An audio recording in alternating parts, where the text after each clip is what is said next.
Right. ఇంకో రెండో విషయం ఏంటంటే 1,00,000 డప్పులు 1000 గలాలు ఎంఆర్పిఎస్ ఇంప్లిమెంటేషన్ కోసం ఏకైక పరిష్కారం అని మీరు భావిస్తున్నారా? నేను ఇప్పుడు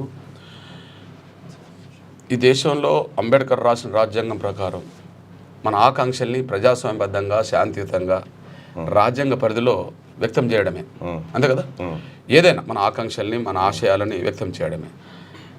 మనం అంబేద్కర్ మార్గంలో నడవాలి, మనం పూలే మార్గంలో నడవాలి, లేదా స్వాతంత్రం సాధించి పెట్టిన గాంధీ మార్గంలో నడవాలి. పరిష్కారం అదే.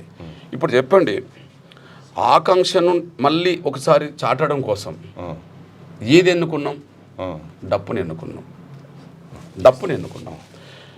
మాట్లాడే కాడ మాట్లాడాం, పోరాటం చేసే కాడ పోరాటం చేశాం, సభలు పెట్టే కాడ సభలు పెట్టాం, కాళ్ళు పట్టుకునే కాడ కాళ్ళు పట్టుకున్నాం, గదవ పట్టుకునే కాడ గదవ పట్టుకున్నాం, కడుపులో తల పెట్టే కాడ పెట్టుకున్నాం.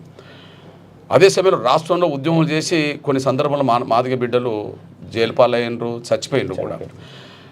ఆకాంక్ష ఆత్మహత్యలు కూడా చేసుకునే పరిస్థితి వచ్చిందంటే మేము చనిపోయినా మా వర్గీకరణ జరగాలనే కదా. అంతే.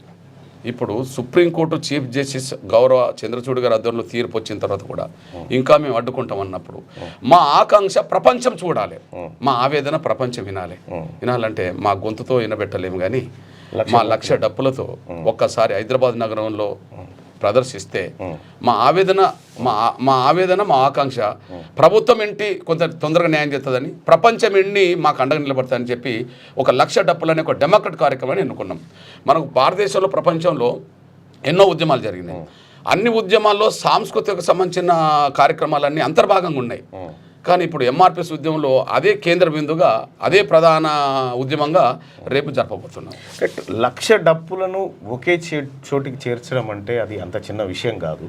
ఇప్పటి వరకు మందకృష్ణ మాదిగ గారు చేసినటువంటి అనేకమైనటువంటి సభలు నిర్వహించినటువంటి కార్యక్రమాల్లో లక్షలాది గొంతుకలను వినిపించగలిగింది. కానీ ఆయుధంగా భావించేటువంటి ఒక డప్పు అంటే ఒక జర్నలిస్ట్, అందరికంటే ముందు ఒక జర్నలిస్ట్ అంటే 1,00,000 మంది జర్నలిస్టులని ఒక చోటికి తెచ్చి వాయించడం ద్వారా మీరు ఈ సమాజానికి మీకున్న అభిప్రాయాన్ని చెప్పాలనుకుంటున్నారు. లైక్ చేయండి,